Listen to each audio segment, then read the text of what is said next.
Hello, and welcome to this instructional video on Dark Souls spell swapping. While spell swapping has been around in Dark Souls forever, a new variant utilizing two casting implements was discovered relatively recently, and I decided to take the time to make a video fully explaining many of the weird ins and outs of this new technique.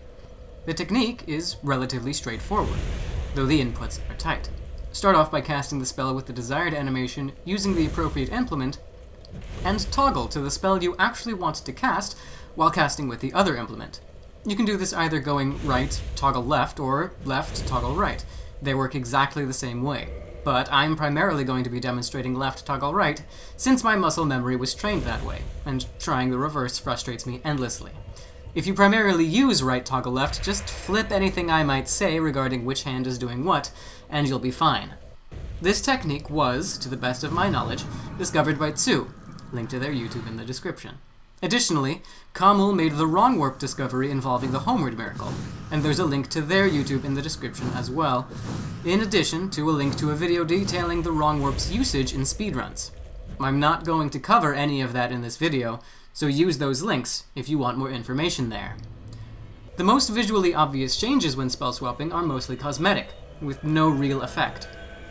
For instance, you can give yourself stinky feet,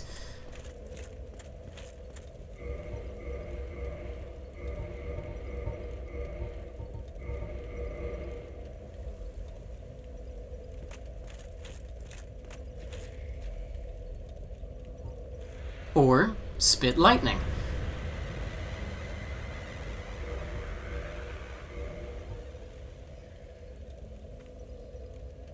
or give yourself an Iron Man-style chest beam. But none of these effects actually do anything. Casting Force and Wrath of the Gods with a kneeling animation causes it to visually fire twice, though the first one will appear to be Force. Only the second actually has a hitbox, though, and the same is true for the lava pool you summon around your feet when kneel casting Great Chaos Fireball. It doesn't do anything. Cosmetic effects aside, there are one or two funky effects when casting without the proper stats.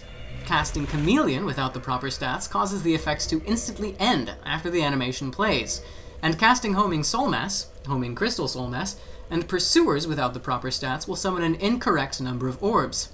1 with less than 15 intelligence, 2 with less than 19, 3 with less than 25, and 4 with less than 31. However, these are the only spells thus affected. All others function normally regardless of whether you have the appropriate stats, which is to say, you can cast spells you don't have the stats for, and you can even cast them after having run out of casts of them. As long as you still have casts for the startup spell, the actual spell can be cast infinitely, and as long as you don't make too many mistakes with that spell swap, you'll be able to cast infinitely, since the startup spell isn't used when spell swapping. Spell swapping does allow you to stack buffs, but most of them don't actually function. Power Within, cast after eating a green blossom, doesn't drain health or grant a damage boost, Great Magic Barrier provides no magic defense boost, etc.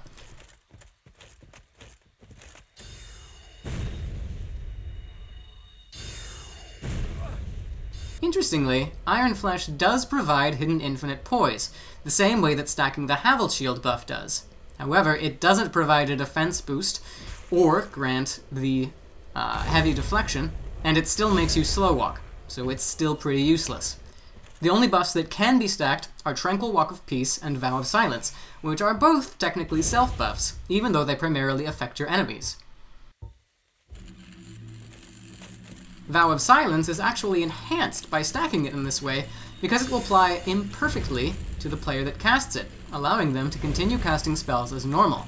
If you find yourself using the spell swap technique against others that also use it, this may become a must-have.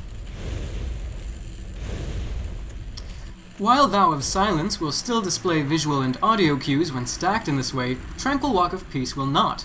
The only way to discern that it has been cast is by getting close enough to an opponent to affect them.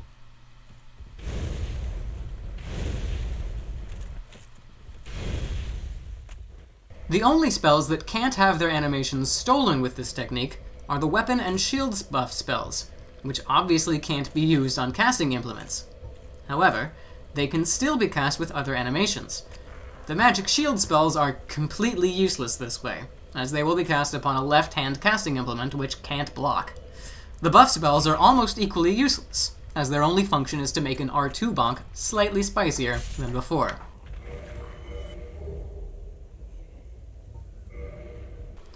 Now that we've covered most of the useless errata, we can start examining the useful mechanics.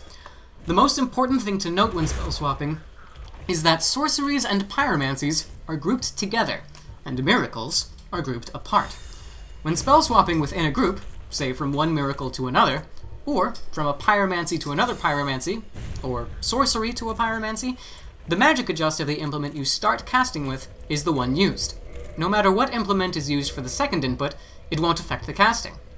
However, when spell swapping across groups, from a miracle to a pyromancy or sorcery, and vice versa, the opposite is true.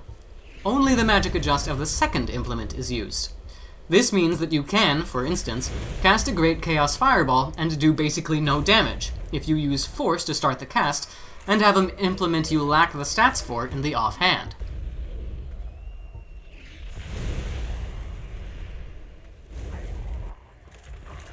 But it also means that you can cast a miracle using the magic adjust of a tin crystallization catalyst, and sunlight spear people for massive damage with a very quick casting. Unfortunately, you can't spell swap from a pyromancy into another pyromancy or sorcery using the adjust of a TCC, so no insanely powerful surge cast fire tempests. You can get pretty powerful whip cast Gravelord Greatsword dances though. As an aside, this grouping of spell types causes spell swapping weapon buffs to act a little oddly. Specifically, if spell swapping a miracle like Sunlight Blade without using a miracle like Force, it'll treat the magic adjust of the implement used as if it were the basic 100. By the same token, if spell swapping Crystal Magic Weapon using Force, it'll also treat the magic adjust as if it were the basic 100. Since weapon buffs with this spell swapping technique are mostly useless, it doesn't matter too much, but it's something to keep in mind when ledge swapping, which operates under the same principle. The final mechanic to cover is the interaction between spells that multicast. They are Fire Surge, the Fire Whips, the Firestorms and Tempest,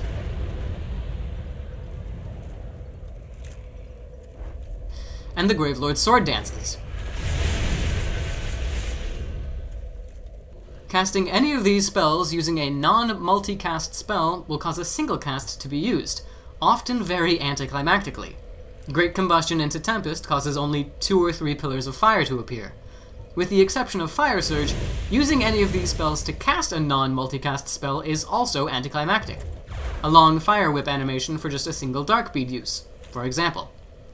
Fire Surge is the exception here, as noted. Casting any single cast spell with Fire Surge will cast that spell very fast, but cause the head scratch animation afterward. Where it truly shines is in casting other multicast spells, turning them into walking versions of those spells. Fire Surge into Chaos Fire Whip is essentially Chaos Fire Surge. The meme lives, though it's a heavy investment in attunement.